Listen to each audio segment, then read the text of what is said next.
Federal government of Nigeria, of course, has introduced a 0.5% cybersecurity levy, which the central bank has, mandated financial services companies to basically remit to an account that it's for the national security entities that is being domiciled with the Central Bank of Nigeria. Now, reactions have been diverse, and most of it critical of that policy that many say can only increase the economic hardship that many Nigerians, especially those on the lower rungs of the economic ladder, are passing through. We are very happy to have Mr. Joe Ajaero, who of course is the president of the Nigeria Labour Congress, with us to discuss this, plus a whole lot more. Minimum wage, engagements with government, and the welfare of the average Nigerian. Mr. Joe Ajaero, it's a comrade. It is a pleasure to have you with us. So, your thoughts on this levy and what you've communicated to governments, basically? Well, you can see that in the first instance, there was no basis for this levy. If you are cybersecurity can be separated for other security networks, and if you have a budget on this issue of cybersecurity, I don't see why people should be taxed. Right? And we're at an era that almost in every facet, Nigerians are being taxed. Yes. We're just coming out the issue of subsidy came up and increased virtually everything, and then we moved into the issue of tariff and electricity. There you even have stamp duties and tax on the same wage. In the last 5 years, the wage of an average worker has been constant and very static. Nothing has happened to it, and tax seems to be taking over. So this is tax too many. And then. And that was why we communicated immediately to the Nigerian state that this one is not acceptable. And with what I'm hearing, even from the National Assembly, it appears that Nigerians are unanimous on this. Are you, because we know, you've have been engaging government and so on, are you giving any deadlines or any, action that you want government to take within a specific time, at which point, if the levy is not maybe reversed or so on, you might be forced to take action or anything? What is the next step for you on your... Where we are standing now is that the fact that the levy they have not started. Right. And we have asked them, don't. Whatever action we intend to commence will be dependent on if they go ahead to start, and then we'll respond appropriately. But at least we have notify them that this is not acceptable, and I don't think you should go ahead with it. Yeah. And almost everybody, so if it's a democracy where the will of the people prevail, they have been adequately communicated on this. Okay, sounds fair enough. On the matter of the minimum wage, where are you with your conversations with government? How are the negotiations going? Well, we got to a level in the process of negotiation that we had 1 or 2 meetings, and then we decided to do public hearing across the 6 geopolitical zones in Nigeria, and we came back and they asked level, to make their demand. So we collated all the proposals nationwide and forwarded to them, the NSC and TUC. So what we got to be cost of living, was about 615,000, which we communicated to the government. Almost a month now, the Good Friday, or before Good Friday. And between that time and now, there has not been any meeting for us to deliberate on this, except after May Day, just yesterday evening, that we got an invitation for a Zoom meeting on the 15th to discuss this. So I don't know how serious that might be. The 615,000. Can you? How did you arrive at that number? How is there anything empirical that you use to get to that figure? Well, like I said, we use cost of living. That's the simplest. We didn't go into some complex, method. The first method is if you follow the global index that no person can survive on less than $2 per day. And then we use the Nigerian scenario of a family. You can't have more than 4 children, what people do. And then a husband and wife, 6. if you look at it from the point of view of, 6 people, surviving on $2 per person per day, in a day you have $12. And then in a month, it's about $360. So if you convert it, I'm not the person at the center of conversion, but if you convert it, it's more than 615. Now, if we use the cost of living index, which we used, we singled out accommodation for maybe a room and parlor at 40,000. We looked at education for 50,000. Look at Medicare for 50,000. We now looked at feeding per person per meal, 500 naira. I'm not aware of any country where you can get a food of 500 naira, even if it's without meat. So for a family of 6, each person may spend about 1,500 on feeding a day. And if you calculate it in a month, you are getting about 270. Transportation, the same thing. If you are paying at least 3,000 a day, because the worker lives in the fringes, they don't live, at the major cities. And then at 3,000 or so a day for 30 days, we are getting almost, 90 to 100,000. So when we summed it, we looked at gas. These women, they change their gas cylinder, they fill it at about almost 16,000, 17,000. And you have to change it twice in a month, which is about 30-something thousand. We looked at electricity, then we put it 20,000. But now with even the new tariff, you pay more than that. So those are the calculations we made. So there was no provision for even a worker to have a GSM to recharge his card or even pay tithe or to do any other thing. So this is the cost of living for you to survive without saving, in a month. So with this, we can start negotiation for somebody to tell us that cost of living is cheaper than this, and we'll discuss it. And this is open for every Nigerian to discuss. So you're just aiming high. You don't actually think you're not actually aiming for 615,000. You're just aiming high to try and bring it down to somewhere reasonable. Well, this is the most realistic, because we knew that a criticism like this will come up. What we propose is not for a flat.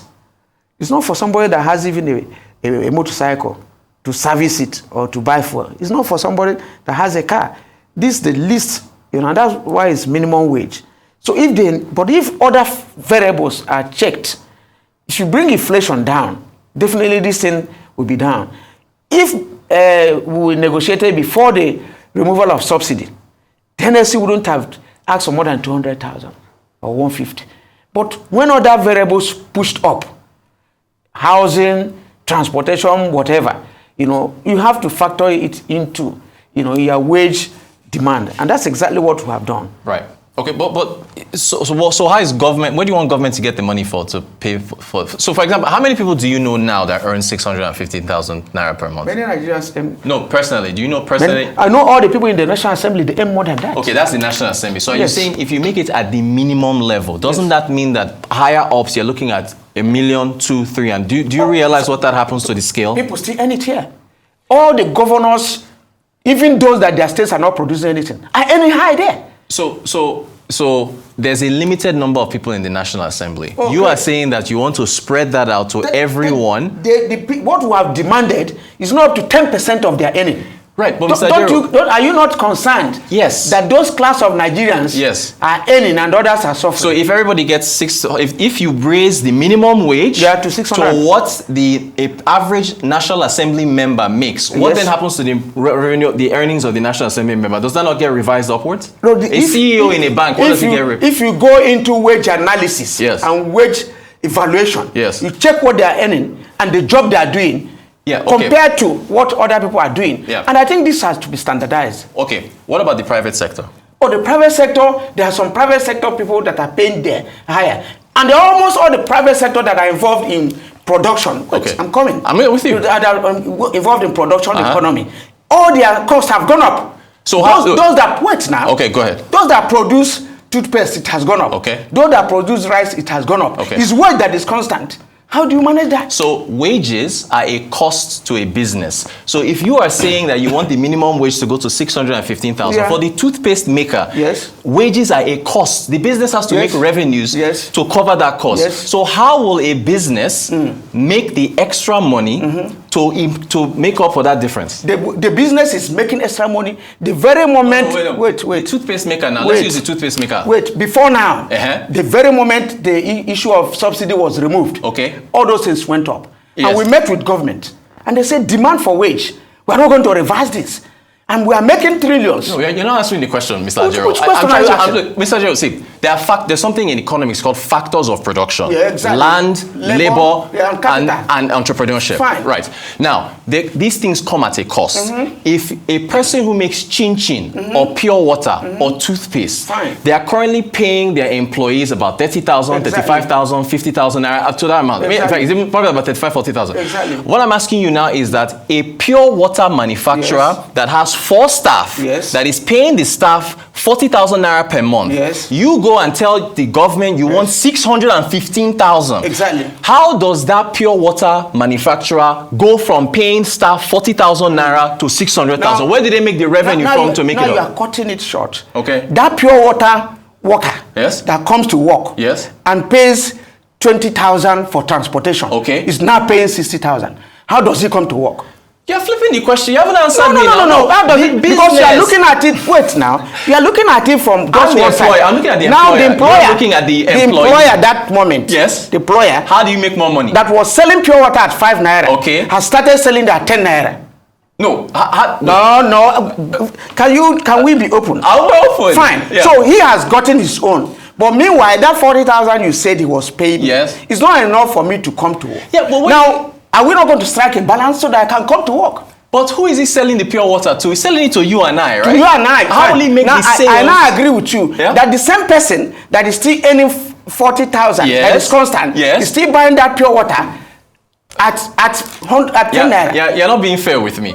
Well, and I know we're running out of time. No. You are looking at the employer. We need time. We are looking at the employee that is earning the 40,000. Yes. How do you make the money to pay that for 40,000 to 600,000? The money is already been made. By who? By the pure water. Yes, he has increased his price. You are not so who's gonna buy pure? Wait, how much is pure water now? 15 naira a bag. Fine. So that means to go from 40,000 to 600,000. You now want a pure water bag to go from 50 naira to about 5 to 10,000. Can you buy a pure water? How much was it? Can you buy pure water for 10,000 naira? Because that's what you're saying. You're going from a 50 naira bag to 10,000 naira to make up for the revenue. I don't want to equally take you back to what is called organized private sector. Yes. And I'm not. What are they telling you? What have they told you? I'm not talking of one-man business. I understand. Fine. So there are people that are within the wage bracket. That we are negotiating. You use the issue of pure water as a case study. But they are not within the bracket we are talking of. We are talking of 4 employees. So I didn't want to go classical, but I want to show you to the extent a Nigerian is suffering, whether he's in pure water or whatever.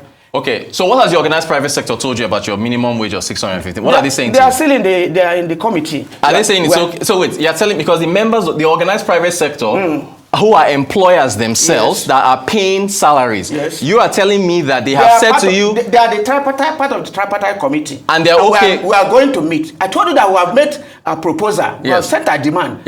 No response yet. So let them respond to it, and we're going to negotiation. Fair enough. As far as the removal of fuel subsidies, some of your members have said it needs to be reversed and fuel needs to go back to 185. If you do all those things, the wage demand will not be even more than 200. Okay, my final. That's the catalyst that changes everything. But, Mr. Ajaero, what about the cost to government of subsidies? Because somebody has to pay. If you are paying for fuel, if you look at the dollar exchange rate right now, right, your average rate is about $1 something. So that means fuel should be going. Oil marketers have said it should be going for 900, 1,000 naira. If the government takes it back to 185 and fuel is 1,000, that difference, the cost is being borne by government. So how do you want them to bear that cost and also meet your own demands? Because we are doing prodigal economy. Prodigal economy? Yes. Why will you produce cassava here and you take it to the US to process it to Gary? Why will you do that? Now, if cassava is produced here and you can't process it here and sell it here, why are you now talking of dollar? You tell us what it costs you to process it to Gary in the US and you bring it back, including the price, and you factor it refineries. as a difference. So yes, you're talking about refineries. Okay, and Labour has made it clear that refineries should work. Okay, you have some members that are in these refineries, are you not? Yeah. Now, those members are getting paid, right? Yeah. And these refineries are not working, yeah. But the refineries are not working. Yeah. So are you saying that you are fine with your members of your Congress in refineries that are not working at all? So why are the refineries not working? Well, I mean, see, let me tell you, the issue of refining. No, wait. I didn't want you to answer my question. Are you okay with your members being paid in refineries that have not been moribund refineries that are not producing anything? Those members, they are still security men. Wait, there are still people that are keeping those refineries alive so that they will not. But they are dead. No. You can't have. Wait, but you just gave the cassava example just now. There are some critical areas that must be on. That must be even serviced periodically. Those are the people that are still on duty. But let me tell you this thing about refining. Okay. Refining is not rocket science. Yeah. In the Niger Delta, we have asked them, can't you legalize the people we are calling illegal people? Okay. So that they refine, yeah. and Nigerians will be good for it. And they're telling us they're illegal people.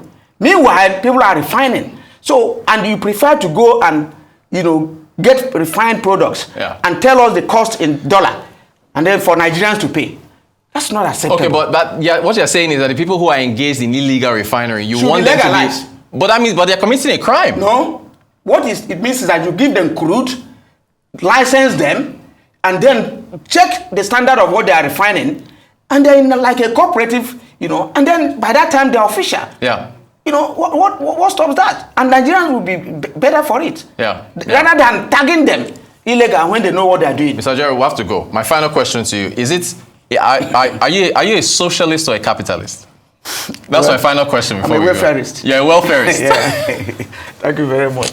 Very spirited conversation, sir. Mr. Ajaero, President of the NLC, thank you so much for joining us. Appreciate your time.